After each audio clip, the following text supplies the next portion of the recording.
2 दिन बाद twin tower के मालिक ने कर दिया भयंकर खुलासा, सुनकर हिल जाएगा देश। क्या मोदी सरकार नहीं गिराना चाहती थी ट्विन टावर? किसने धुआं किया जनता का पैसा? ट्विन टावर मामले में क्या योगी लेने जा रहे बड़ा एक्शन? देखिए आंख खोल देने वाली रिपोर्ट। ट्विन टावर गिर गया, लेकिन अब 2 दिन बाद इसके मालिक ने ऐसा खुलासा कर दिया जिसके बाद भूचाल आ सकता है। ट्विन टावर भूकंप रोधी बना हुआ था, सारे मापदंडों पर सही था, फिर ऐसा क्या हुआ कि सुप्रीम कोर्ट ने इसे गिराने का आदेश दिया?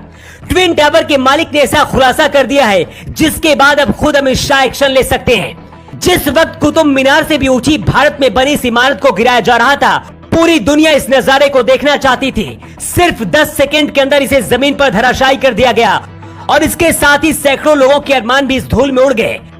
ट्विन टावर के मालिक आर.के. अरोड़ा ने कहा है, इस बिल्डिंग को बनाते समय सभी अप्रूवल लिए गए और शहरवासियों की सुरक्षा का पूरा ध्यान रखा गया था, लेकिन जिस बिल्डिंग को मैंने मेहनत से तैयार किया, सुप्रीम कोर्ट ने उसे गिराने का आदेश दे दिया।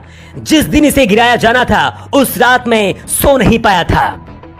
अब सवाल ये उठता है कि अगर सारे अप्रूवल थे तो फिर इसे क्यों गिराया गया? क्या सारे अप्रूवल पैसे लेकर अधिकारियों ने फर्जी बनाए? जिस जमीन पर ट्विन टावर बने हैं, इसे नोएडा अथॉरिटी ने मायावती की सरकार में साल 2004 में दिया था। ग्राउंड फ्लोर समेत 9 मंजिल तक मकान बनाने की अनुमति थी, लेकिन अखिलेश सरकार आते आते इसे 40 मंजिल तक बनाने की अनुमति मिल गई। पीएम मोदी देश के हर परिवार को घर देना चाहते हैं, फिर जहां 800 से ज्यादा लोगों को रहना था, उसे क्यों गिराया गया? हमारे देश में अधिकारी हो या फिर नेता, हर किसी को अपनी टेबल पर रिश्वत के बंडल चाहिए होते हैं। ट्विन टावर के मालिक आर.के. अरोड़ा ये भूल गए थे कि अधिकारी और नेता के अलावा कोर्ट भी होती है जो इंसाफ करती है। ट्विन टावर के मालिक आर.के. अरोड़ा ने कहा है, 40 साल से इस सेक्टर में काम कर रहे हैं, अप्रूवल कराते हैं और बिल्डिंग बनवाते हैं। हम किसी भी तरह के करप्शन में शामिल नहीं हैं। हमने सभी प्रोजेक्ट नियम कायदों के साथ अप्रूवल लेकर पूरे किए। जिस दिन ट्विन टावर की बिल्डिंग गिरनी थी, रात भर मुझे बेचैनी थी। जिसे हमने बनाया उसे हमारे पैसे से ही गिरा दिया गया, इससे बुरा और क्या हो सकता है? ट्विन टावर के मालिक ने जो गलती की उसकी सजा मिल गई, लेकिन जिन अधिकारियों ने इतना बड़ा घोटाला किया, अभी तक कोई भी जेल तक नहीं पहुंचा।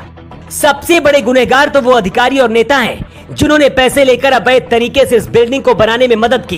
ट्विन टावर घोटाले में शामिल कई अधिकारी अब तक मर चुके हैं और कुछ अभी भी खुली हवा में घूम रहे हैं। योगी आदित्यनाथ पहले ही कह चुके हैं कि कोई भी आरोपी नहीं छोड़ा जाएगा, लेकिन इसके लिए जरूरी है कि सीबीआई जांच हो। अगर इसकी सीबीआई जांच होती है तो इसकी आंच सपा बसपा सरकार तक पहुंचेगी और दर्जनों अधिकारी और नेता फंसेंगे, तब जाकर इंसाफ मिलेगा। नहीं तो आगे भी इसी तरह से करप्शन चलता रहेगा और मौत की बिल्डिंगें बनती रहेंगी। करोड़ों की लागत से बनी इस बिल्डिंग में लगा पैसा आम जनता का था, जिन्हें अच्छा घर देने का सपना दिखाकर वसूला गया।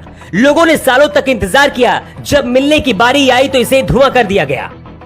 क्या आपको भी लगता है कि इस पूरे मामले की अब सीबीआई जांच होनी चाहिए?